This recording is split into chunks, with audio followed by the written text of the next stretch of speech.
Done. Next accounting standard जो हम take up करेंगे is accounting standard 2020। Accounting standard 20।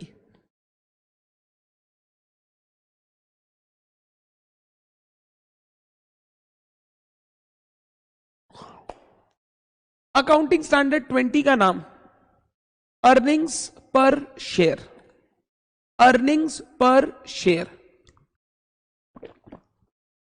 EPS.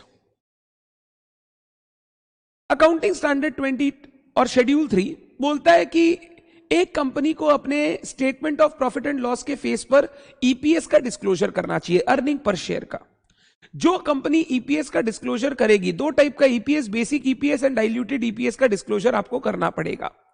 तो क्योंकि ईपीएस का डिस्क्लोजर फेस ऑफ पीएल पे करना पड़ता है, एएस 20 आपको सिखाता है कंपनी ईपीएस कैसे कैलकुलेट करेगी। दो टाइप का ईपीएस का कैलकुलेशन सीखना है, basic EPS and diluted EPS. तो आपको एएस 20 ईपीएस का कंप्यूटेशन सिखाता है। सबसे पहले बेसिक ईपीएस का कंप्यूटेशन।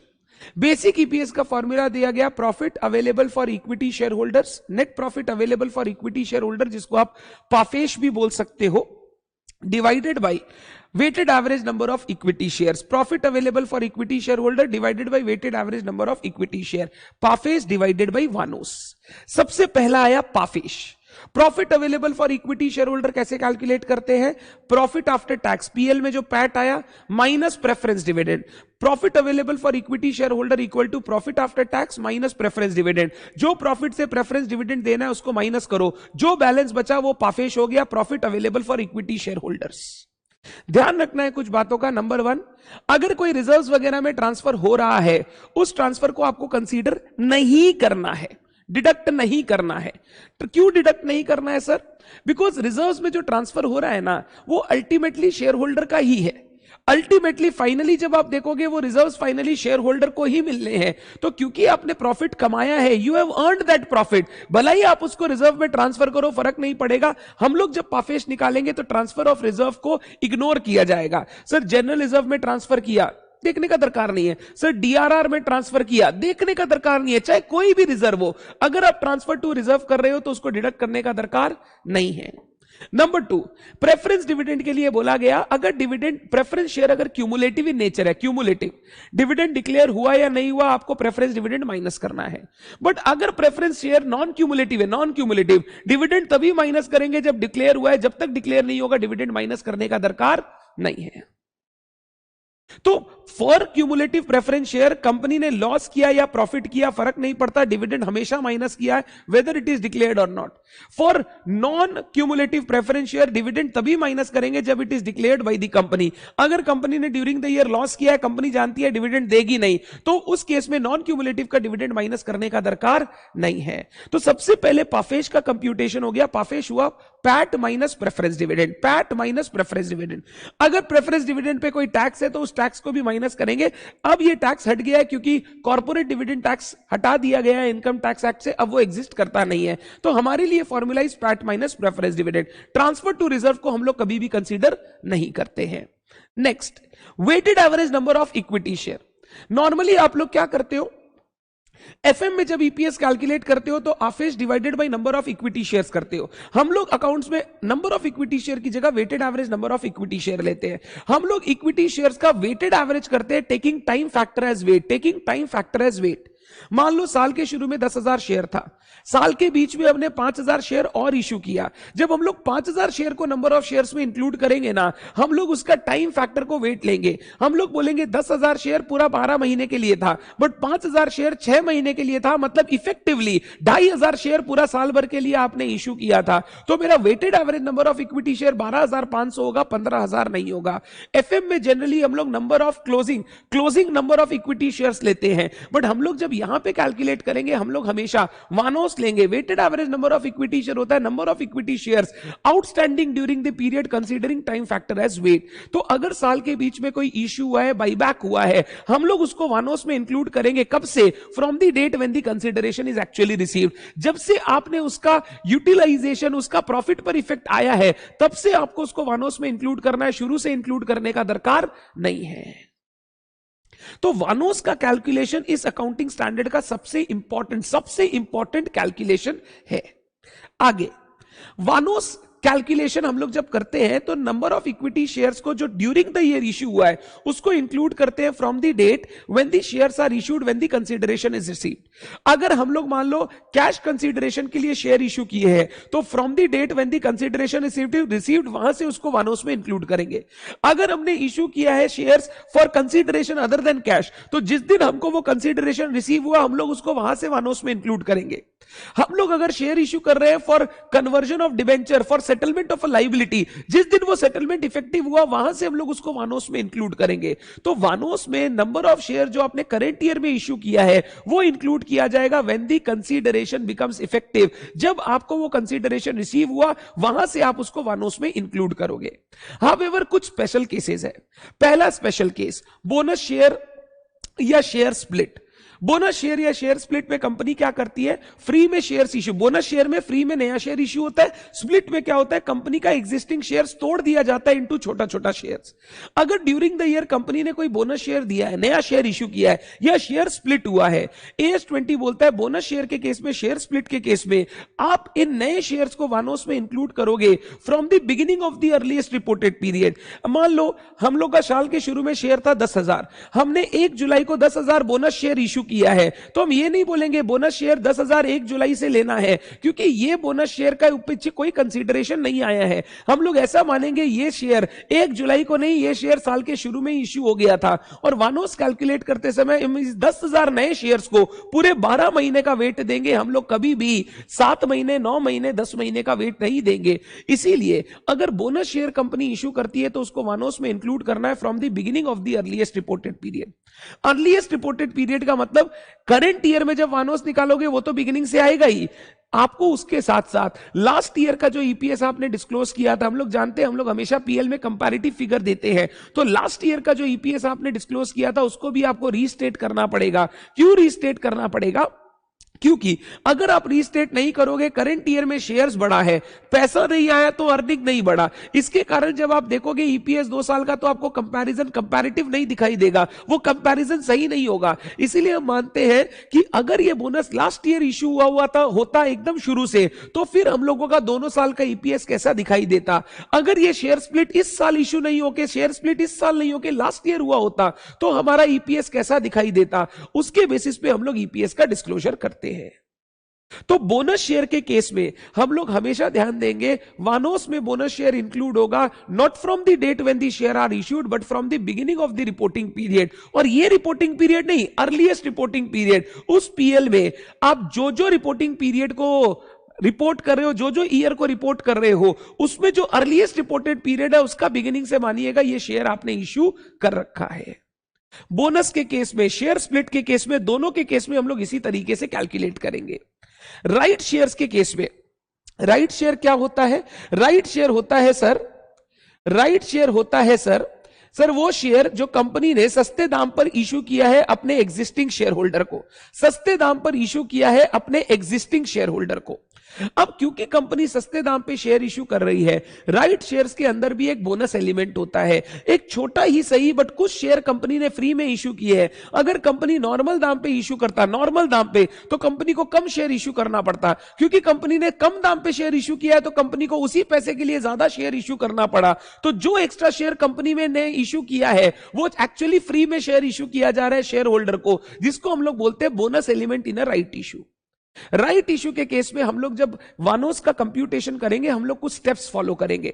सबसे पहले हम लोग कैलकुलेट करेंगे theoretical ex right price. Theoretical ex right price मैंने आपको ग्रुप 1 में भी सिखाया था, कैसे निकालते हैं सर, वेटेड एवरेज प्राइस। आज के दिन कंपनी में कितना शेयर्स है, उसका कम राइट प्राइस क्या चल रहा है, प्लस जो कंपनी ने राइट शेयर इश्यू किया इनटू राइट ऑफर प्राइस क्या है, divided by total number of share. जो आपका एग्जिस्टिंग शेयर्स और राइट शेयर्स है, इन सारे शेयर्स का वेटेड एवरेज प्राइस कैलकुलेट करो, वो निकल जाएगा थ्योरेटिकल एक्स राइट प्राइस। इसके बाद हम लोग कैलकुलेट करते हैं right adjustment factor. Right adjustment factor होता है cum right price divided by theoretical ex right price. Cum right price 25 रुपया था, मान लो थ्योरेटिकल एक्स राइट प्राइस 20 रुपया आया, तो मेरा राइट एडजस्टमेंट फैक्टर हो गया 25/20, 25/20 दैट इज 1.25, यानी एक शेयर के ऊपर हमने 0.25 बोनस दिया है, एक शेयर के ऊपर हमने 0.25 बोनस दिया है। ये जो राइट एडजस्टमेंट फैक्टर आया, ये आप एडजस्ट करोगे on the original shares that were existing before right.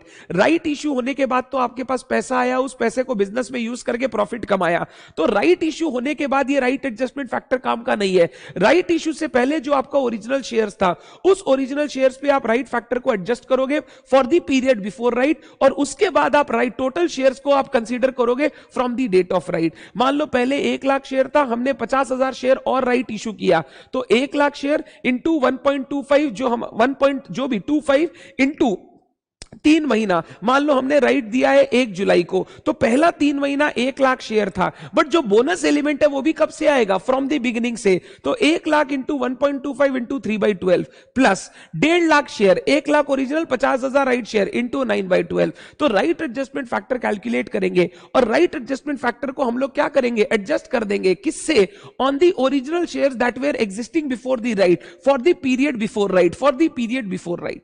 इस तरीके से हम लोग वानोस का कैलकुलेशन करेंगे, क्योंकि राइट के अंदर बोनस एलिमेंट है, बोनस है तो लास्ट ईयर का ईपीएस भी रीस्टेट होगा। ये सेम जो राइट एडजस्टमेंट फैक्टर निकाला, इसको लास्ट ईयर के शेयर से हम लोग मल्टीप्लाई करके एडजस्टेड शेयर्स कैलकुलेट करेंगे और लास्ट ईयर का ईपीएस को रीस्टेट करेंगे। लास्ट ईयर 1 लाख शेयर था, 1.25 मेरा राइट का एडजस्टमेंट फैक्टर है, तो 1 लाख इंटू 1.25 1,25,000, तो मैं लास्ट ईयर का पाफेस डिवाइडेड बाई 1,25,000 करके नया शेयर, नया ईपीएस कैलकुलेट करूंगा, जो मेरे को रीस्टेटेड ईपीएस पीएल में दिखाना पड़ेगा। तो राइट शेयर के कैलकुलेशन में हमको क्या करना है, हमको राइट एडजस्टमेंट फैक्टर कैलकुलेट करना है और उसको ओरिजिनल शेयर से हमको मल्टीप्लाई करके कंसीडर करना है। राइट एडजस्टमेंट फैक्टर कैसे निकलेगा, cum right price divided by theoretical ex right price. Theoretical ex right price कैसे निकलेगा sir, weighted average price of share after the effect of right, weighted average price of share after the effect of right.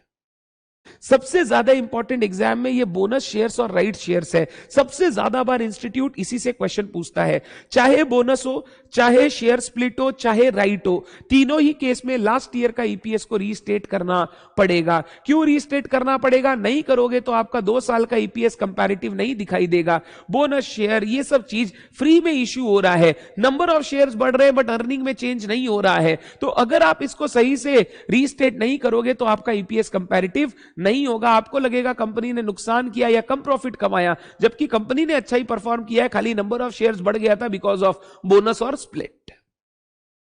इसके बाद diluted EPS. Diluted EPS किसको बोलते हैं, diluted EPS हो गया EPS futuristic EPS, the EPS after considering the effect of all potentially dilutive equity share, all potentially dilutive equity share, जितने भी ऐसे इंस्ट्रूमेंट है जो फ्यूचर में जाके इक्विटी शेयर्स में कन्वर्ट होने वाले हैं, उन सारे इंस्ट्रूमेंट को कंसीडर करके हम लोग ईपीएस कैलकुलेट करेंगे।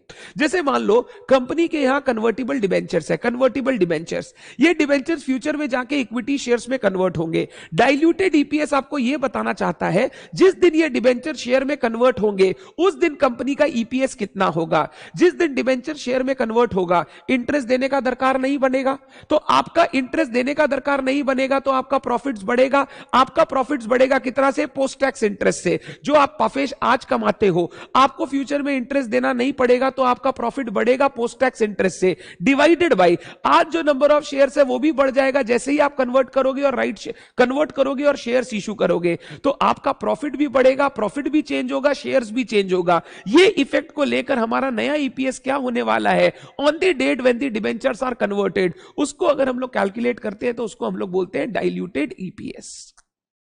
हम लोग डाइल्यूटेड ईपीएस जब भी उस पोटेंशियल इक्विटी शेयर के लिए दिखाएंगे जो फ्यूचर में जाके डाइल्यूटिव हो। डाइल्यूटिव मतलब ये इक्विटी शेयर ऐसा, ये इंस्ट्रूमेंट ऐसा इंस्ट्रूमेंट है जो फ्यूचर में इक्विटी में कन्वर्ट होगा और इसके इक्विटी में कन्वर्ट होने के कारण ईपीएस गिर जाएगी। हमारा जो ईपीएस है फ्रॉम कंटिन्यूइंग ऑर्डिनरी ऑपरेशन, जो हमारे रेगुलर बिजनेस ऑपरेशन से आया हुआ प्रॉफिट है, वो प्रॉफिट फ्यूचर में गिरेगा जैसे ही ये कन्वर्ट हो जाएगा इक्विटी शेयर में। जैसे ही नंबर ऑफ शेयर्स बढ़ेंगे हमारा ईपीएस कम हो जाएगा। तो अगर हमारा कोई पोटेंशियल इक्विटी शेयर ऐसा है जो फ्यूचर में जाके हमारी ईपीएस को गिरा दे, उसको हम लोग डाइल्यूटिव पोटेंशियल इक्विटी शेयर बोलते हैं और उसको हम लोग कंसीडर करते हैं डाइल्यूटेड ईपीएस के कैलकुलेशन में। हमेशा आप देखोगे डाइल्यूटेड ईपीएस बेसिक ईपीएस से कम ही होगा। बेसिक ईपीएस से कम ही होगा तभी तो मैं बोलूंगा कि इनके आने से ईपीएस डाइल्यूट होगा। अगर बेसिक ईपीएस से ज्यादा है डाइल्यूटेड ईपीएस तो उसको आपको अलग से दिखाने की जरूरत नहीं है, क्योंकि आपका ईपीएस कम हो ही नहीं रहा है, फ्यूचर में आपको कोई नुकसान होगा ही नहीं, तो आपको अलग से डिस्क्लोजर करने का भी दरकार नहीं है। सर पोटेंशियल इक्विटी शेयर का एग्जांपल दो ना। पोटेंशियल इक्विटी शेयर मतलब ऐसे इंस्ट्रूमेंट जो फ्यूचर में जाके इक्विटी में कन्वर्ट होंगे, जैसे convertible debentures, convertible preference share, employee stock option plans, share warrants. ये सब कुछ ऐसे इंस्ट्रूमेंट है जो आज शेयर्स नहीं है, इक्विटी शेयर नहीं है, बट फ्यूचर में ये होल्डर को इंटाइटल करेंगे फॉर इक्विटी शेयर। फ्यूचर में जाके ये इक्विटी शेयर्स में कन्वर्ट हो जाएंगे। इनको हम लोग बोलते हैं पोटेंशियल इक्विटी शेयर्स। अगर पोटेंशियल इक्विटी शेयर फ्यूचर में जाके ईपीएस को गिराएगा तो उसको बोलते हैं potentially dilutive equity share, and उनके बेसिस पे हम लोग कैलकुलेट करते हैं डाइल्यूटेड ईपीएस। वैसे तो ये पूरा का पूरा कॉन्सेप्ट बहुत बहुत वास्ट है, हाउएवर ये कॉन्सेप्ट एग्जाम में बहुत इजी क्वेश्चंस के साथ दिया जाता है। सबसे पहला, कन्वर्टिबल डिबेंचर्स अगर है तो आप डाइल्यूटेड ईपीएस कैसे निकालोगे? सबसे पहले मेरा प्रॉफिट न्यूमरेटर पाफेश आज हम कमा रहे हैं उतना है, जब फ्यूचर में ये डिबेंचर इक्विटी में कन्वर्ट हो जाएंगे तो इंटरेस्ट देने का दरकार नहीं पड़ेगा, तो जिस दिन डिबेंचर इक्विटी में कन्वर्ट होगा इंटरेस्ट बचेगा, बट इंटरेस्ट बचेगा तो जो टैक्स बचता था वो टैक्स नहीं बचेगा, तो हम लोग पोस्ट टैक्स इंटरेस्ट का सेविंग को कंसीडर करेंगे, डिवाइडेड बाई आज जो वानोस है वो है, प्लस जिस दिन डिबेंचर कन्वर्ट होगा नंबर ऑफ नया इक्विटी शेयर्स आएगा, तो PAFESH plus post tax interest saving divided by वानोस plus new equity share to be issued on conversion, ये मेरा डाइल्यूटेड ईपीएस आ जाएगा। ध्यान रखना, अगर shares during the year, debenture आपने ड्यूरिंग द ईयर इशू किया है, साल के बीच में इशू किया है, तो इंटरेस्ट जब सेविंग लोगे तो 6 महीने का लोगे, क्योंकि डिबेंचर साल के बीच में इशू हुआ है, तो डिबेंचर का इंटरेस्ट इस साल तो 6 महीने का ही गया है। अगर डिबेंचर का इंटरेस्ट 6 महीने का कैलकुलेट करोगे तो नीचे जो पोटेंशियल इक्विटी शेयर लोगे वो भी 6 महीने का लेना होगा, वानोस में टाइम फैक्टर को कंसिडर करना होगा। अगर डिबेंचर साल के शुरू में इशू हो गया था या पुराना डिबेंचर है तो फिर पूरे साल का इंटरेस्ट सेविंग, पूरे साल का हमको शेयर्स लेना है। बट अगर मेरा डिबेंचर इस साल इशू हुआ है बीच में, तो in that case interest saving मेरा आएगा जितने पीरियड का इंटरेस्ट लगा, डिवाइडेड बाई डिबेंचर भी, नया शेयर्स भी उसी पीरियड का आएगा जिस पीरियड के लिए डिबेंचर ड्यूरिंग द ईयर हमने इशू किया है। तो अगर मैंने साल के बीच में डिबेंचर इशू किया है, ऊपर इंटरेस्ट सेविंग 6 महीने का, तो नीचे नंबर ऑफ शेयर्स भी जब लिखोगे इंटू 6/12 कर देना, और उसी बेसिस पे आपको कैलकुलेट करना है डाइल्यूटेड ईपीएस। प्रेफरेंस शेयर्स के केस में, अगर प्रेफरेंस शेयर कन्वर्टिबल नेचर का है, फ्यूचर में इक्विटी में कन्वर्ट होगा, प्रेफरेंस शेयर जिस दिन इक्विटी में कन्वर्ट होगा डिविडेंड देने का जरूरत नहीं पड़ेगा, तो मेरा प्रॉफिट बढ़ेगा, पाफेश बढ़ेगा, प्रेफरेंस डिविडेंड देना नहीं पड़ेगा तो डिविडेंड बचेगा, पाफेश बढ़ेगा, नीचे नंबर ऑफ शेयर्स भी बढ़ जाएंगे, वानोस प्लस जो इक्विटी शेयर आप फ्यूचर में कन्वर्ट करते समय इश्यू करोगे, तो PAFESH plus preference dividend divided by वानोस plus equity shares to be issued on conversion, तो मेरा प्रॉफिट भी बढ़ेगा, शेयर्स भी बढ़ेगा, फ्यूचर का ईपीएस क्या होगा? यही फ्यूचर का ईपीएस को हम लोग बोलते हैं diluted EPS. Next, diluted EPS in case of share option. अगर आपने इंप्लॉइज को ऑप्शन दे रखा है, ऑप्शन मतलब फ्यूचर में हम तुमको शेयर देंगे, अगर तुम मेरे यहां टिक जाओगे तो हम फ्यूचर में तुमको शेयर इशू करेंगे।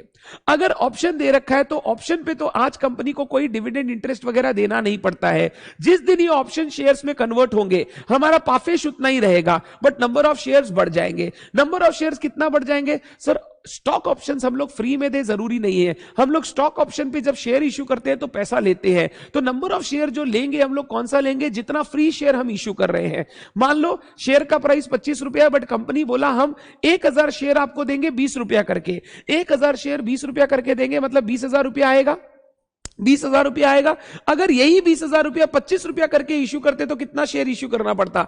800, मतलब 1000 शेयर हम इशू कर रहे हैं, जबकि 800 इशू करने से काम हो जाता, क्योंकि हम उसको सस्ते में दे रहे हैं। तो कितना शेयर फ्री में दे रहे हैं? 200 शेयर फ्री में दे रहे हैं। वानोस में मैं ये फ्री शेयर्स ऐड कर लूंगा, तो यहां पे मेरा डाइल्यूटेड ईपीएस हो जाएगा पाफेश डिवाइडेड बाई वानोस plus free number of share जो हम लोग इंप्लॉइज को इशू कर रहे हैं। फ्री शेयर्स किसको बोलते हैं? सर हम 20 रुपया करके शेयर इशू कर रहे हैं, तो 1000 शेयर 20 रुपया करके इशू कर रहे हैं, 20,000 रुपया आएगा। अगर यही शेयर नॉर्मल प्राइस पे इशू करते 25 रुपए पर, तो कितना शेयर इशू करना पड़ता? 800 शेयर। 1000 शेयर इशू कर रहे हैं, 800 करना होता, तो कितना एक्स्ट्रा इशू कर रहे हैं? 200 शेयर। ये 200 फ्री शेयर से मेरा वानोस इंक्रीज हो जाएगा, और इसके बेसिस पे मेरे को डाइल्यूटेड ईपीएस कैलकुलेट करना है।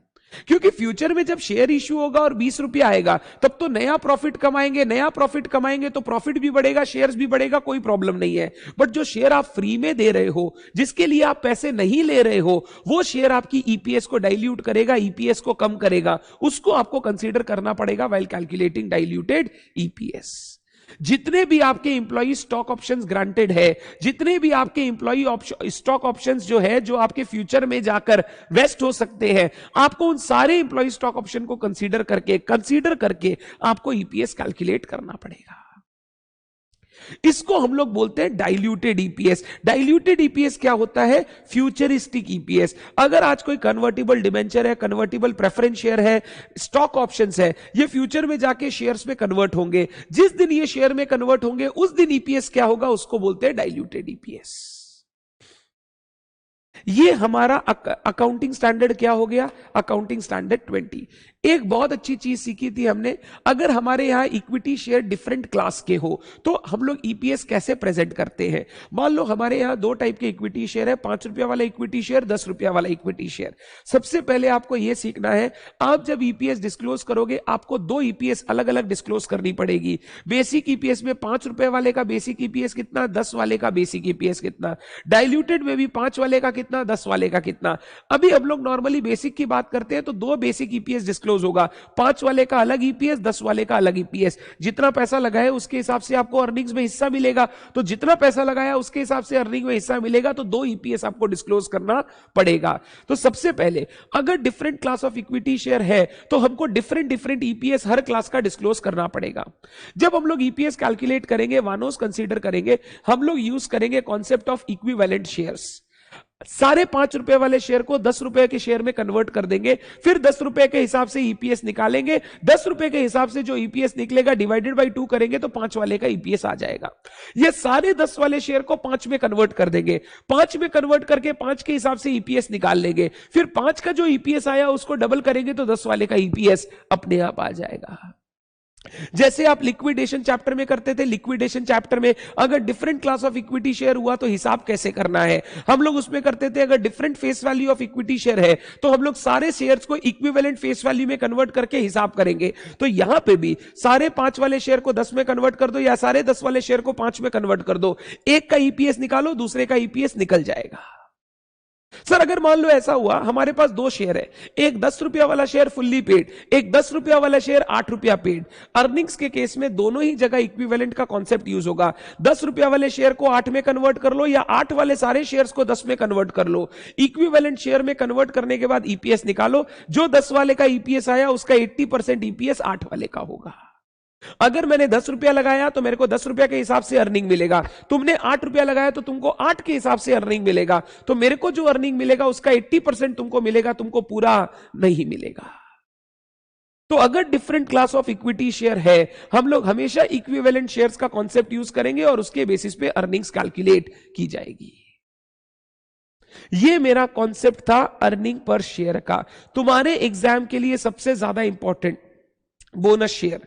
बोनस शेयर में क्या, बोनस शेयर को इंक्लूड करते हैं वानोस में एकदम beginning of the reporting period से। लास्ट ईयर का ईपीएस रीस्टेट करना पड़ता है। Number 2 right shares, important. Number 3 diluted EPS. Practical आएगा तो बोनस से आएगा या राइट से आएगा या डाइल्यूटेड से आएगा। डन।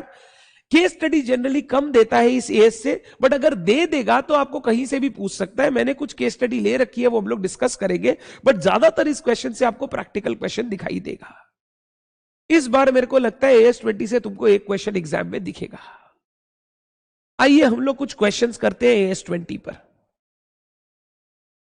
क्वेश्चंस करते हैं AS20 पर, आ जाओ।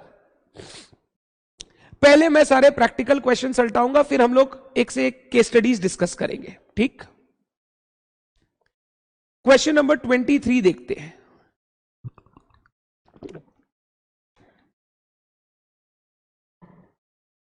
At the time of calculating diluted EPS, diluted earning per share, effect is given to all dilutive potential equity share that are outstanding during the period. Comment. आपको बोल रहे हैं डाइल्यूटेड ईपीएस के लिए सारा डाइल्यूटिव इक्विटी शेयर का effect देना पड़ता है। कुछ नहीं करना है आपको, डाइल्यूटेड ईपीएस का क्या लिखना है, डेफिनेशन लिखना है। Diluted EPS is the EPS after considering the effect of all potential dilutive equity share. Potential equity shares are instruments that will be converting या that will be the holders of which will be entitled to equity shares in future. If the potential shares are dilutive in nature, they shall be considered while calculating diluted EPS. खाली आपको definition लिखना है। Also calculate basic and diluted earning per share from the following information. ये दूसरा question आपका है practical, बोल रहा है बेसिक और डाइल्यूटेड ईपीएस निकाल के दिखाओ। Net profit after tax 64,12,500 done. Number of equity share outstanding 15 lakh. Number of 9% convertible debenture of 100 each issued on 1 जुलाई 2020। ध्यान से, ये डिवेंचर 1 जुलाई 2020 को इशू हुआ है। इस साल में अप्रैल टू मार्च का साल है 2021। 1 जुलाई को आपने डिवेंचर इशू किया है। ये नया डिवेंचर है, नया, पहले से नहीं था, 1 जुलाई को आया है। 75,000 75,000 डिवेंचर इशू किया, 100 रुपया वाला, 9% का rate. Each debenture is convertible into 8 equity share. Future में डिवेंचर 8 शेयर में कन्वर्ट होगा। Tax rate relating to interest expense 35%। Interest expense के ऊपर टैक्स बचता है 35%। ठीक है, छोड़ना। इधर आ, basic EPS. Basic EPS PAFESH divided by वानोस। मेरे को पैट दिया हुआ है सर, प्रेफरेंस तो कुछ है ही नहीं, तो पैट दिया हुआ है तो पैट को ही कंसीडर कर लो। 64,12,500 divided by number of equity shares 15 lakh. 15 lakh 64,12,500 divided by 15 lakh. Calculate करो, कैलकुलेट करो। लो मैं कैलकुलेट करता हूं। 64,12,500 डिवाइडेड बाई 15 लाख, ये आ गया 4.275। 4.275 ये बेसिक ईपीएस। Very good. अब डाइल्यूटेड ईपीएस मेरे को बता, जिस दिन ये डिवेंचर शेयर में कन्वर्ट होगा इंटरेस्ट बचेगा, तो मेरा जो न्यूमरेटर है वो हो गया PAFESH plus post tax saving in interest. ध्यान से, 75 लाख इंटू 9% इंटू 9/12 इंटू 0.65। 0.65 नहीं समझ में आता तो 1 माइनस टैक्स रेट, ये तो समझ में आता है पोस्ट टैक्स। 75 लाख का डिवेंचर है, 9% का इंटरेस्ट है। 9 महीना के लिए इस साल, ये साल के शुरू से इशू नहीं हुआ था, बीच में इशू हुआ, तो 9 महीने का सेविंग ही अभी होगा, अभी सेविंग उससे ज्यादा नहीं होगा। डिवाइडेड बाई वानोस प्लस नया शेयर 75,000 इंटू 8 इंटू 9/12। अगर न्यूमरेटर में टाइम फैक्टर आएगा तो डिनोमिनेटर में भी टाइम फैक्टर आएगा। यह हमने वानोस में सीखा था। न्यूमरेटर में टाइम फैक्टर आएगा तो डिनोमिनेटर में भी टाइम फैक्टर आएगा। सर मान लो क्वेश्चन बोलता है ये डिवेंचर साल के शुरू से आउटस्टैंडिंग है, तो इन दैट केस में 9/12 नहीं लेता, 75 lakh into 9% into 1 minus tax rate divided by 75,000 share, 75,000 debenture into 8 shares. एक एक डिवेंचर 8 शेयर में कन्वर्ट होगा, तो नंबर ऑफ शेयर होगा 75,000 इंटू 8। ये टाइम फैक्टर पर ध्यान रखना हमेशा। अगर साल के बीच में डिवेंचर इश्यू हुआ है तो इस साल का डाइल्यूटेड ईपीएस इसी बेसिस पे निकलेगा। कैलकुलेट करो, 75 lakh into 9% into 9 divided by 12 into 0.65। मेरा सेविंग ऑफ इंटरेस्ट हो गया 329,062 प्लस 64,12,500 67,41,562 67,41,562 डिवाइडेड बाई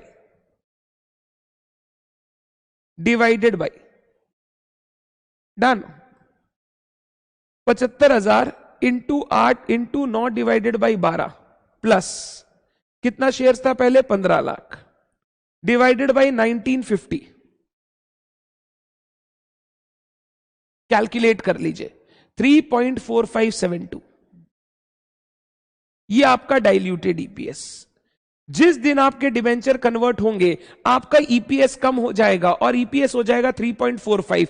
जो आज ईपीएस 4.27 दिख रहा है वो तो आज के हिसाब से, बट ये फ्यूचर में डिबेंचर कन्वर्ट होंगे, शेयर्स में नंबर ऑफ शेयर बढ़ेगा तो यही अर्निंग आपकी फ्यूचर में कम दिखाई देगी और वो अर्निंग हो जाएगी 3.45। सर ये क्यों निकालते हैं सर? अभी के प्रॉफिट में उनका क्या हक है? अगर कंपनी ने कन्वर्जन से पहले सारा का सारा प्रॉफिट डिस्ट्रीब्यूट कर दिया तब तो आपको 4.275 मिल जाएगा, बट कंपनी प्रॉफिट सारा डिस्ट्रीब्यूट करे जरूरी नहीं है। तो आपको जो दिख रहा है आज मेरे लिए कंपनी ने 4 रुपया 27 पैसे कमाए, हो सकते वो 4 रुपया 27 पैसे आपके हाथ में नहीं आए। अगर उससे पहले ये कन्वर्जन हो गया तो फ्यूचर में आपको 3 रुपया 45 पैसा ही मिलेगा, 4 रुपया 25 पैसा नहीं मिलेगा। क्लियर है क्या बात? ये डाइल्यूटेड ईपीएस का कॉन्सेप्ट है, डाइल्यूटेड ईपीएस। आगे फिर हम लोग करेंगे क्वेश्चन नंबर 27। पहले प्रैक्टिकल क्वेश्चंस कंप्लीट करेंगे। क्वेश्चन 27 कौन है? मेरा फोन वगैरह भी नीचे था, मेरा पैसा भी प्रगति के पास था, दिए क्या कुछ? ठीक है, पहले का भी लिया हुआ था, उसका हिसाब लिख लेना तुम लोग, ठीक। On 1st April 11, a company had, ठीक, 6 lakh equity share of rupees 10 each, rupees 5 paid up by all shareholders। शुरू में कंपनी के पास 6 लाख इक्विटी शेयर था 10 रुपया वाला, अभी तक लोग 5 रुपया पे किया है, अभी तक लोग 5 रुपया पे किया है। On 1st September 2011, the remaining 5 was called up।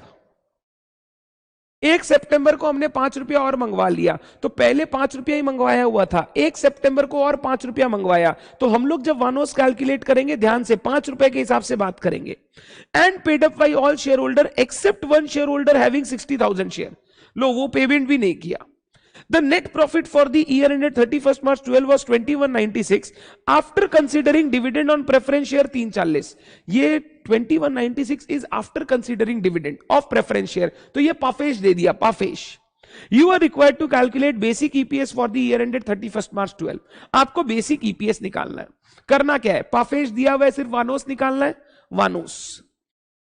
Sir हम लोगों को इस एएस में कोई प्रोविजन लिखना है क्या? नहीं, खाली फॉर्मूला लिखना है अच्छे से। Basic EPS equal to profit available for equity share holder divided by weighted average number of equity share. PAFESH equal to इतना, वानोस इक्वल टू इतना, फिर डिवाइड करके आंसर निकालना। सिर्फ फॉर्मूला लिखेंगे, वही प्रोविजन है। गेट खोल दे।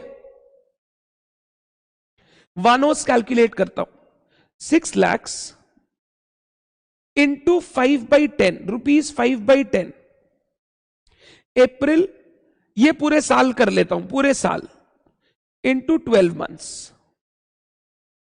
ये पैसा साल के शुरू में ही आ गया था, तो ये पूरा 12 महीने के लिए था मेरे पास। फिर 5,40,000 क्योंकि 60,000 वाले लोग पैसा नहीं दिए, इंटू रुपीज 5/10 इंटू सितंबर को पैसा मिला, सितंबर अक्टूबर नवंबर दिसंबर जनवरी फरवरी मार्च इंटू 7/12 इंटू 7/12। ध्यान से इक्विवेलेंट शेयर्स कर रहे हैं। 6 लाख शेयर पे 5 रुपया दिया था, 10 का शेयर 5 रुपया दिया था, तो बोलो ना सर 3 लाख शेयर था, 3 लाख शेयर पूरा साल को, और उसके बाद 5,40,000 पे 5 रुपया और दिया, मतलब 2,70,000 शेयर 7 महीना के लिए। इक्विवेलेंट वाला कॉन्सेप्ट यूज कर रहे हैं, वो पैसा धीरे धीरे दे रहा है, उसके बेसिस पे हम लोग वानोस कैलकुलेट कर रहे हैं। जैसे पैसा आएगा वैसे आप अर्निंग कमाओगे और उसी हिसाब से ईपीएस निकलना चाहिए। तो अगर मैं कैलकुलेट करूं, ये हो गया 3 लाख प्लस ये हो गया 270 इंटू 7/12। कोई 6/12 कर दिया तो वो गलती कर दिया है, 157,500। तो टोटल वानोस हो गया 457,500।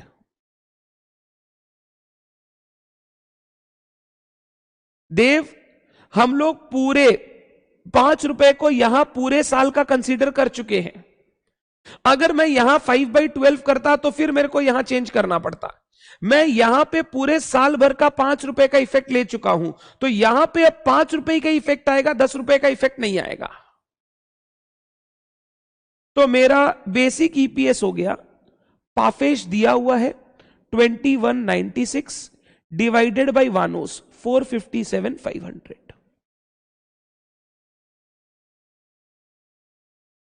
2196 divided by 457,500, 4.8, 4.8।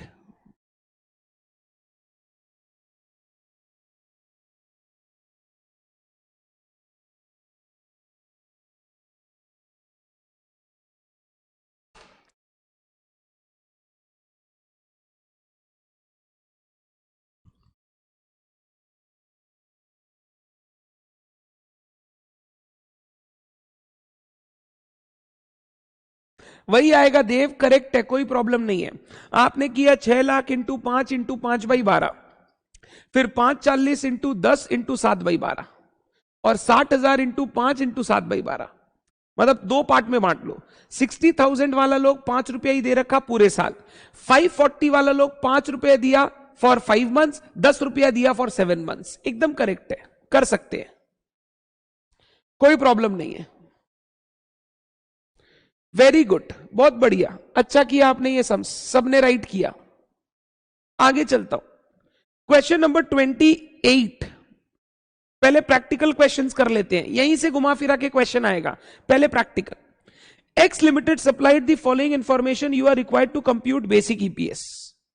नेट प्रॉफिट 2011 का 20, 2012 का 30।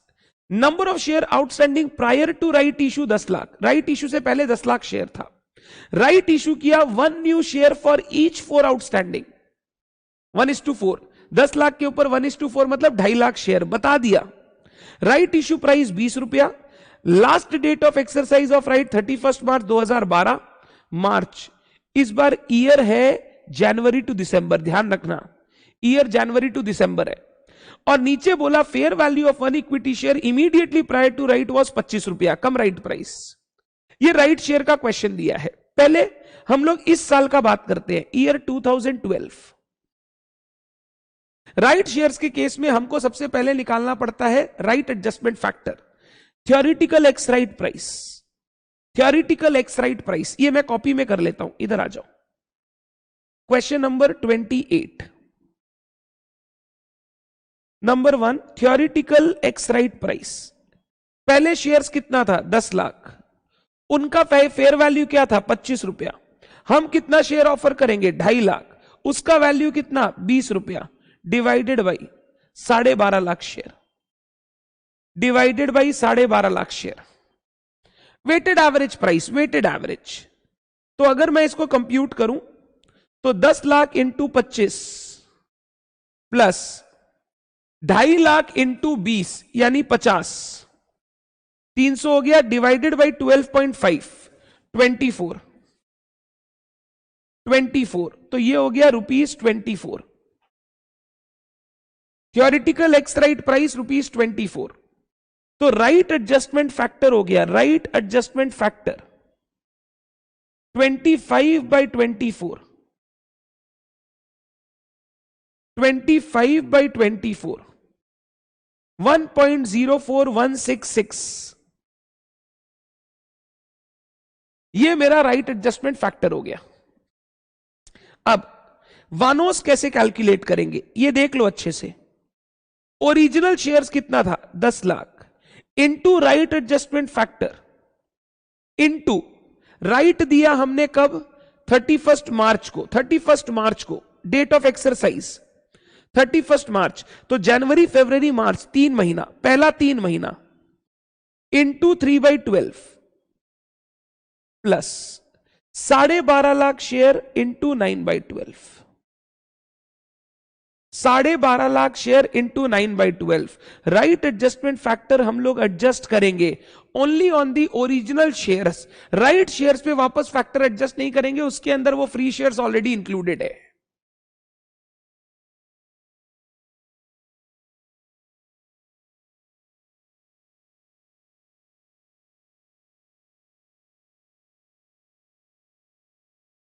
हम लोग जब भी राइट फैक्टर को एडजस्ट करेंगे वो ओरिजिनल शेयर्स पे करेंगे, 3 महीने के बाद तो मेरे पास पैसा आ गया 2.5 लाख शेयर पे 20 रुपया करके, तो 3 महीने बाद जब पैसा आ गया तो अर्निंग्स पर भी इफेक्ट आ जाएगा। बट ये जो फ्री शेयर है ये मेरे ओरिजिनल को इफेक्ट कर रहा है। मैं बोल रहा हूं 10 लाख पे मेरे को 1.041667 बोनस देना पड़ा। राइट में जो मैंने सस्ता शेयर इशू किया, वो सस्ता शेयर मैं सिर्फ ओरिजिनल शेयर से एडजस्ट करूंगा, राइट शेयर में वो ऑलरेडी इंक्लूडेड है। मतलब उस 2.5 लाख के अंदर ऑलरेडी इंक्लूडेड है, वापस नहीं करना। बट ये हम लोग जानते हैं बोनस कब से इंक्लूड होता है, फ्रॉम द बिगिनिंग। तो यहां से तो इंक्लूड हो ही रहा है, बट हमको बिगिनिंग से इंक्लूड करना है, तो 3 महीना के लिए हमको उसका इफेक्ट लेना पड़ेगा। 3 महीना के लिए हमको उसका इफेक्ट लेना पड़ेगा। तो ये हो गया, बच्चा बोल रहा है 11,97,970, 11,97,970। बोनस का इफेक्ट एकदम शुरू से आता है, शुरू से। इस 9 महीने में तो इफेक्ट आ गया है, बट पहले 3 महीने में भी इफेक्ट लेना पड़ेगा। तो बता, EPS is equal to PAFES कितना, पाफेश 30 लाख डिवाइडेड बाई वानोस,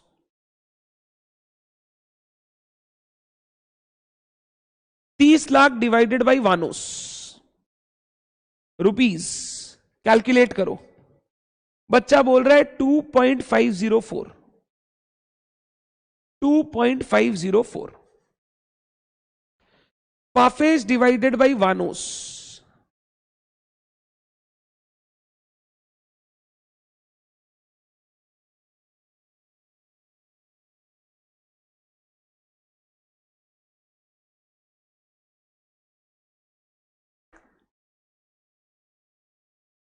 ये हो गया। अब करंट ईयर के साथ साथ लास्ट ईयर का ईपीएस भी रीस्टेट होगा। पहले ईपीएस एज डिस्क्लोज्ड, हमने लास्ट ईयर क्या डिस्क्लोज किया होगा, 20 लाख का मेरा पाफेज था, divided by number of equity shares 10 lakh, 2 रुपया डिस्क्लोज किया था लास्ट ईयर। बट रीस्टेट करना होगा, restated EPS 20 lakh divided by 10 lakh into 1.041667, ये बोनस एलिमेंट को इंक्लूड कर रहा हूं, बोनस एलिमेंट को इंक्लूड कर रहा हूं। बताइए कितना आएगा, 20 लाख डिवाइडेड बाय 10 लाख 41,667, 1.92, मेरे हिसाब से 1.92, चेक कर लो, 1.92। कभी भी राइट का क्वेश्चन आएगा तो करंट ईयर ईपीएस के साथ साथ लास्ट ईयर ईपीएस भी रीस्टेट होगा। बोनस के क्वेश्चन में भी करंट ईयर ईपीएस के साथ साथ लास्ट ईयर ईपीएस भी रीस्टेट होगा।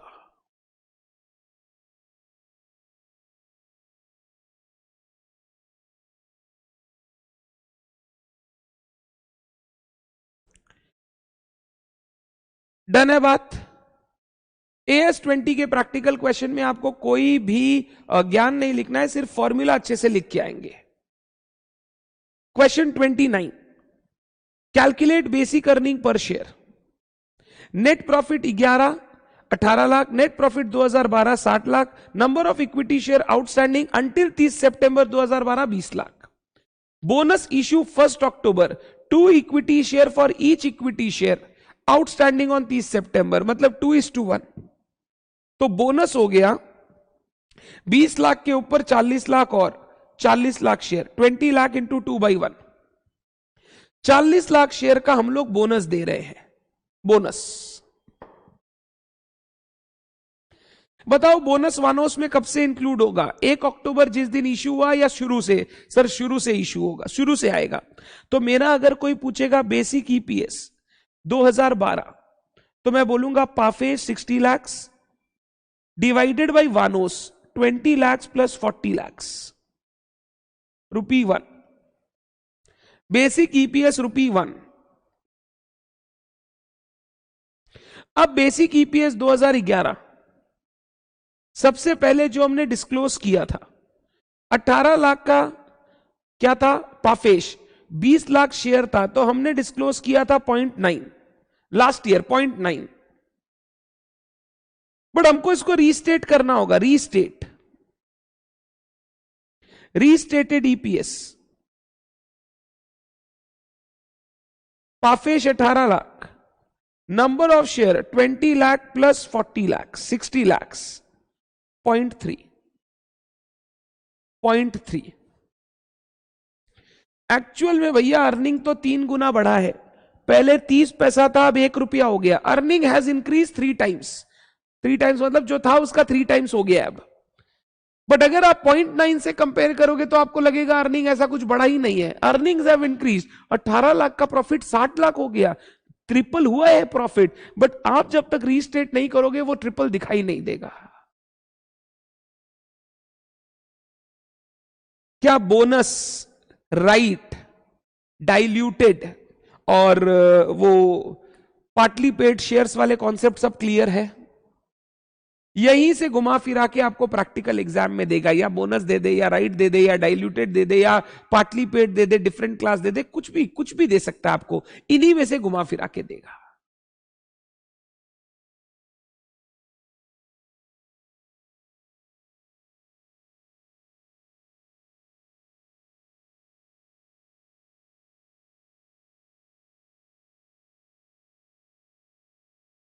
टेक्निकल नहीं आयुष, आप ऐसे लेके चलो, आप ऐसे लेके चलो। आप ना पैसा देखो, पैसा कितना कितना रुपया कब कब आपके पास आया। 30 लाख रुपया आपके पास साल के शुरू से था, 30 लाख रुपया, 6 लाख इंटू 5। फिर 1 सितंबर को 5,40,000 शेयर पे 5 रुपया और आया, 27 लाख रुपया और आया। तो 30 लाख पूरे साल भर था, 27 लाख रुपया 7 महीना था। अब नंबर ऑफ शेयर में कन्वर्ट करना है तो डिवाइडेड बाई 10 कर दो। एक एक शेयर का फेस वैल्यू 10 रुपया है। आप पहले रुपया देख लो, डिवाइडेड बाई फेस वैल्यू कर दो, नंबर ऑफ शेयर निकल जाएगा। वैसे कर लो आप टोटल पैसे के हिसाब से चलो कि कितना रुपया कंपनी में लगा हुआ था।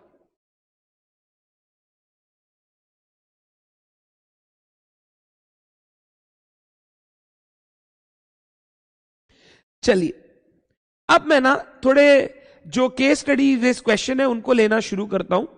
क्वेश्चन 26, ये सारे के सारे क्वेश्चन रिसेंट आरटीपी के क्वेश्चन है। नवंबर 22 का आरटीपी, मई 22 का आरटीपी। आपको पूरे प्रॉपर आंसर अगर किसी को देखने हैं तो वहां से देख लेना, बट मैं क्वेश्चन को प्रॉपरली डिस्कस कर देता हूं। प्रॉपर आंसर इन क्वेश्चन के हैं नवंबर 22 एंड मई 22 आरटीपी में। क्योंकि इतने सारे क्वेश्चन केस स्टडी बेस्ड आ रहे हैं AS20 से आरटीपी में, हो सकता है एग्जाम में केस स्टडी बेस्ड फेंक दे, इसीलिए मैंने ये केसेस कवर किए हैं। डन है बात? आजा मैं डिस्कस कर देता हूं, जिसको आंसर देखना है वो प्रॉपरली वहां से देख सकता है। ठीक। AB Limited is a company engaged in manufacturing industrial packaging equipment. As per the terms of an agreement entered with its debenture holder, the company is required to appropriate adequate portion of its profit to a specific reserve over the period of maturity of debenture, such that at the redemption the reserve constitute at least half of the value of debenture. DRR की बात कर रहे हैं। Company ने बोला कि हम debenture issue किए, हर साल डीआरआर में थोड़ा थोड़ा प्रॉफिट्स ट्रांसफर करेंगे ताकि मेरा डीआरआर कम से कम 50% of the value of debenture हो। सर हमने पढ़ा था 10%, अरे वो 10% मिनिमम था, कंपनी ने वादा 50% का किया है। आगे, as such appropriations are not available for dividend, AB Limited has excluded this profit from numerator in computation of EPS. क्योंकि बोल रहा है ये रिजर्व्स अभी आप डिस्ट्रीब्यूट नहीं कर पाओगे, तो हम लोगों ने इसको क्या किया, न्यूमरेटर से एक्सक्लूड कर दिया, हमने इसको हटा दिया। बोल रहा है is this treatment correct as per AS20? क्या ये सही है कि नहीं है? हमने डिस्कस किया था पाफेश का definition, PAT minus preference dividend. Reserves के बारे में हमने क्या डिस्कस किया था, रिजर्व्स को कंसीडर नहीं करेंगे, मतलब उनको माइनस नहीं करेंगे, भले ही आपको अप्रोप्रिएट करना है आप कर दो, बट कंपनी ने प्रॉफिट कितना कमाया है, कमाया तो पूरा ही है, तो वो प्रॉफिट शेयर होल्डर का है सर, भले ही आप अप्रोप्रिएशन करो या ना करो। Not correct. प्रद्युम, इग्नोर्ड का मतलब होता है उसको हम लोग माइनस नहीं करते, उसको छोड़ दो, भूल जाओ, उस पर ध्यान देने का दरकार नहीं है। हम लोग लिखेंगे not correct. Parfesh is PAT minus preference dividend. Any transfer to reserve, whether mandatory or not, shall not be deducted while calculating Parfesh. तो कंपनी ने जो डिडक्ट किया है, एक्सक्लूड किया है, that is not correct. Company को उसको deduct नहीं करना चाहिए था, कंपनी को उसको इग्नोर करना चाहिए था. इग्नोर करना चाहिए था. हम लोग सीखे थे, याद करो ना. डीआरआर में ट्रांसफर किया, इसके बाद डिवेंचर रिडीम होगा, डिवेंचर रिडीम होगा, उसके बाद डीआरआर बचेगा. जो डीआरआर कहां जाएगा? जनरल रिजर्व में. मतलब वापस वो डीआरआर जिस दिन काम खत्म होगा फ्री रिजर्व बनेगा. फ्री रिजर्व बनेगा तो डिविडेंड बांट सकते हैं कि नहीं? मतलब अल्टीमेटली जितना भी प्रॉफिट है वो जाना शेयर होल्डर को ही है. तो आपको जब पाफेश कैलकुलेट करना है उस समय इनको कंसीडर नहीं करना, इनको इग्नोर कीजिए. आपको माइनस करने का दरकार नहीं है, नहीं है, नहीं है.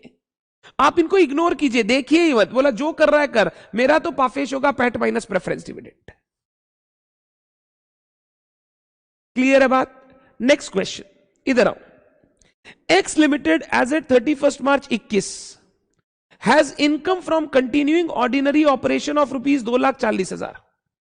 कंटिन्यूइंग ऑर्डिनरी ऑपरेशन मतलब हमारे जो बिजनेस कंटिन्यू चल रहे हैं, ऑर्डिनरी कोर्स ऑफ बिजनेस में जो हमारे बिजनेस अभी भी रन कर रहे हैं, उससे हमने 2,40,000 कमाया. And a loss from discontinuing operation 3,60,000. एक ऑपरेशन जो डिसकंटिन्यू हुआ उसका लॉस 3,60,000 है. क्या फ्यूचर में ये डिसकंटिन्यूइंग ऑपरेशन रहेगा कि नहीं रहेगा? नहीं रहेगा सर. क्या रहेगा सर? ये तो बंद कर दिए हम लोग, ये नहीं रहेगा. तो सर ये जो लॉस दिख रहा है फ्यूचर में नहीं होगा. And accordingly a net loss of rupees 1,20,000. Net loss 1,20 है. The company has 1,000 equity share and 200 potential equity share outstanding as on 31st March 21. You are required to compute basic and diluted EPS. आपको बोल रहा है basic और diluted EPS calculate करो. सबसे पहले ये ध्यान से, हां प्रैक्टिकल क्वेश्चन है, ध्यान से. Question 25. Basic EPS PAFES divided by वानोस. पाफेश में सारे प्रॉफिट्स आते हैं, चाहे वो कंटिन्यूइंग ऑपरेशन के हो चाहे वो डिसकंटिन्यूइंग ऑपरेशन के हो. कंटिन्यूइंग ऑपरेशन का प्रॉफिट 240, डिसकंटिन्यूइंग ऑपरेशन का लॉस 360, डिवाइडेड बाई आज के दिन नंबर ऑफ शेयर 1,000. तो भैया मेरा 1,20,000 डिवाइडेड बाई 1,000, 120 रुपए का नेगेटिव ईपीएस. 120 रुपए का नेगेटिव ईपीएस. पाफेश में सारे प्रॉफिट्स आते हैं, सारे profits. Diluted EPS. Diluted EPS मतलब EPS after considering the effect of potentially dilutive equity share. पहले मैं ये चेक करूंगा क्या ये जो पोटेंशियल शेयर है ये डाइल्यूटिव है या नहीं. Potential shares are dilutive. ये लिखना है, ये समझना है थोड़ा, ये मैंने लिखवाया भी है. Are dilutive. पोटेंशियल मतलब जो आज नहीं है फ्यूचर में शेयर बनेगा. आज वो कोई और इंस्ट्रूमेंट है, आज वो इक्विटी शेयर नहीं है बट फ्यूचर में इक्विटी बन जाएगा. Potential shares are dilutive if they reduce EPS from continuing ordinary operation.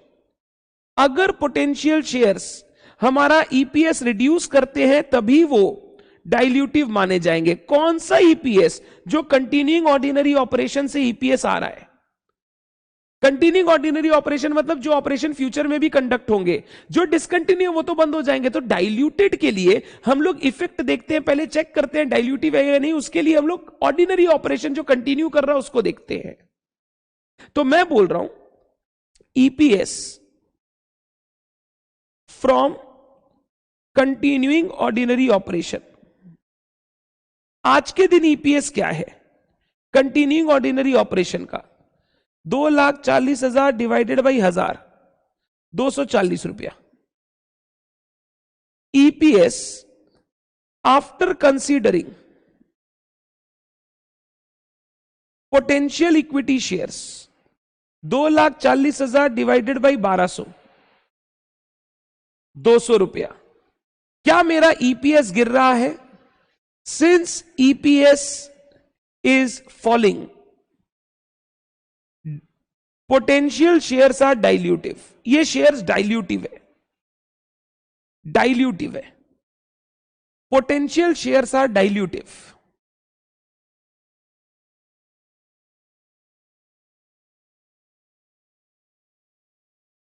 हमको पहले चेक करना पड़ता है ईपीएस निकालने से पहले, क्या सर वो पोटेंशियल शेयर डाइल्यूट करेगा क्या ईपीएस को? मैं बोला आप देखो, जो हमारा बिजनेस चलेगा उस बिजनेस का जो प्रॉफिट आज है पर शेयर, फ्यूचर में वो प्रॉफिट पर शेयर कम हो जाएगा क्योंकि नंबर ऑफ शेयर जुड़ जाएंगे। तो बता, diluted EPS is equal to 1,20,000 negative divided by 1200 share, ₹100 negative. Diluted EPS is ₹100 negative. मैं डाइल्यूटेड ईपीएस निकाल के दे रहा हूं ₹100 नेगेटिव।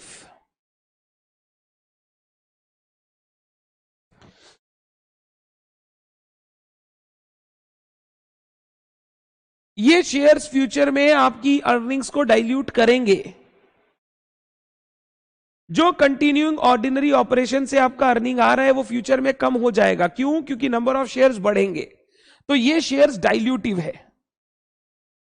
आयुष ऐसा जनरली होता नहीं है। अगर 10 साल तक आपका ऑपरेशन डिसकंटिन्यू नहीं हो रहा है तो आपका मैनेजमेंट सही नहीं है।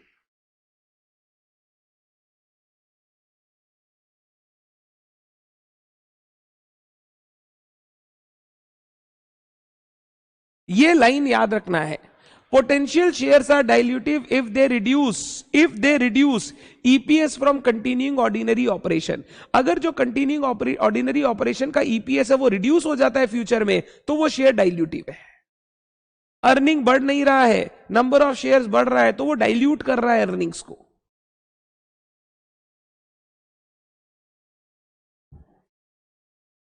Next question 24। Stock options have been granted by AB Limited to its employees and they vest equally over 5 years, that is 20% at the end of each year from the date of grant. हमने ESOP दे रखा है, हर साल 20% करके waste करेगा। पहला साल and होगा 20% waste कर जाएगा, दूसरा सैलरी होगा और 20%। तो जैसे जैसे आगे बढ़ोगे वैसे वैसे वेस्टिंग होगा। हम लोग ग्रेडेड वेस्टिंग बोलते हैं, धीरे धीरे धीरे धीरे वेस्टिंग होना। The option will vest only if employee is still employed with the company at the end of the year. अगर तुम पहला साल के एंड तक टिक गए तो 20% ऑप्शन वेस्ट हो जाएगा, वो तुम नेक्स्ट ईयर खरीद सकते हो। If the employee leaves the company during the vesting period, the option that have been vested can be exercised. Okay, अगर तुम मान ले सेकेंड ईयर जा रहा है, फर्स्ट ईयर वाला ऑप्शन तुम एक्सरसाइज कर सकता है।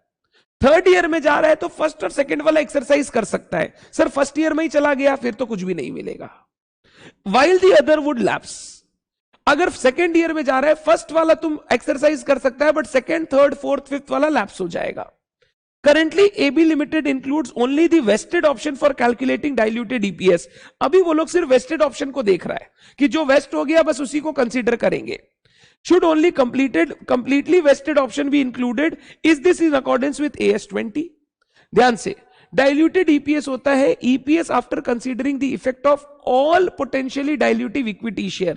All potentially dilutive equity shares.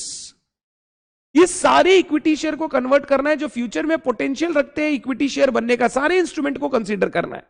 इन्होंने सिर्फ वेस्टेड ऑप्शन को कंसीडर किया है। मान ले फर्स्ट ईयर के एंड पे ईपीएस निकाला तो डाइल्यूटेड ईपीएस में इन्होंने सिर्फ वो कंसीडर किया जो फर्स्ट ईयर एंड पे वेस्ट हो गया। अरे भाई क्यों? जो सेकंड, थर्ड, फोर्थ, फिफ्थ में वेस्ट होगा वो भी तो इक्विटी शेयर बनेगा, वो इक्विटी शेयर बनेगा तो वो भी तो इक्विटी को डाइल्यूट करेगा। इन्होंने सिर्फ वेस्टेड ऑप्शन को कंसीडर किया है जो कि सही नहीं है। इनको कंसीडर करना चाहिए जितने भी ऑप्शंस हमने ग्रांट किए हैं उन सारे ऑप्शन को कंसीडर करना चाहिए, क्योंकि वो भी फ्यूचर में वेस्ट होंगे। फ्यूचर में वेस्ट होंगे तो आपकी अर्निंग पर शेयर को क्या करेंगे? कम करेंगे। तो कंपनी ने जो किया है वो सही नहीं है। This is not in accordance with AS20। ये AS20 के हिसाब से सही नहीं है।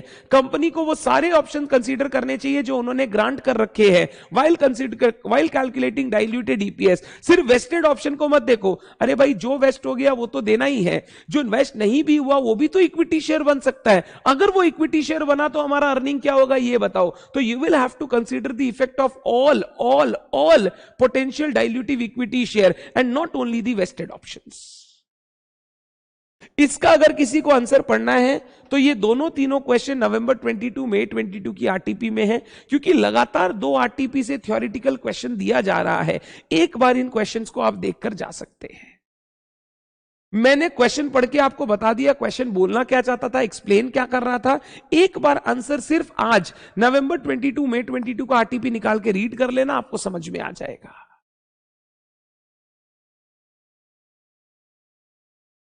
ये 3 थ्योरेटिकल क्वेश्चन दिया हुआ है AS20 से, 3। एक बार चेक कर लो, डाउट है पूछ लो।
वो 3 साल बाद चला गया, तो यहां तो यही बोला है ना कि 6 शेयर को इंक्लूड कर लिया।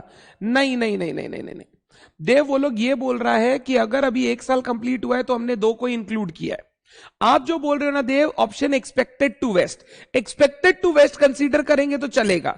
उन्होंने क्या किया, मान लो 1 साल कंप्लीट हुआ, बोला ओनली कंप्लीटली वेस्टेड ऑप्शन, अभी तक जितना कंप्लीटली वेस्ट हुआ है उसी को कंसीडर किया है। आप बोल रहे हो एक इंप्लॉई 3 साल रहेगा, 3 साल रहेगा तो उसका 6 ऑप्शन वेस्ट होगा, अब 6 कंसीडर करो, ठीक है। आप अगर सिर्फ बोलोगे फर्स्ट ईयर एंड हुआ है अभी तक 2 ही ऑप्शन वेस्ट हुआ है, कंप्लीटली वेस्टेड ऑप्शन मतलब जो अभी तक वेस्ट हुआ है सिर्फ वो कंसीडर कर रहे हैं। मैं बोल रहा हूं potential dilutive equity share, potential मतलब अगर वो इक्विटी शेयर फ्यूचर में बनने वाला है उसको कंसीडर करना पड़ेगा।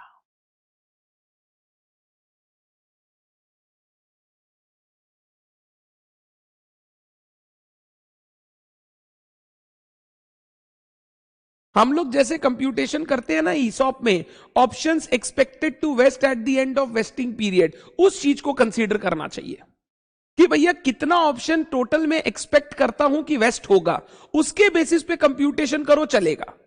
आप अभी बोल रहे हो ऑप्शन एक्सपेक्टेड टू वेस्ट नहीं, जो आज वेस्ट हुआ है मैं सिर्फ वो कंसीडर करूंगा, नहीं।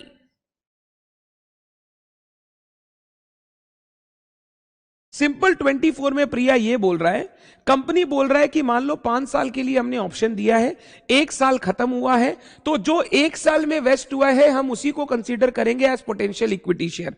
मैं बोल रहा हूं पोटेंशियल इक्विटी शेयर मतलब all those instrument that can be converted into equity share. सिर्फ आज जो वेस्ट हुआ है नहीं, जो second third fourth fifth year में वेस्ट होगा आपको उसको भी कंसीडर करना चाहिए डाइल्यूटेड ईपीएस निकालते समय। फ्यूचरिस्टिक ईपीएस, फ्यूचर में ईपीएस क्या होगा जब वो ऑप्शन शेयर्स में कन्वर्ट होंगे।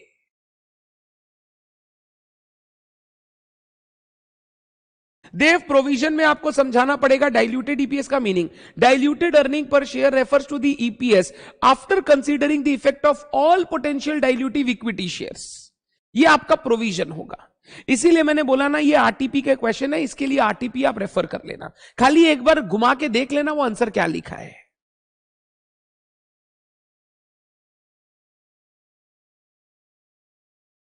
डन।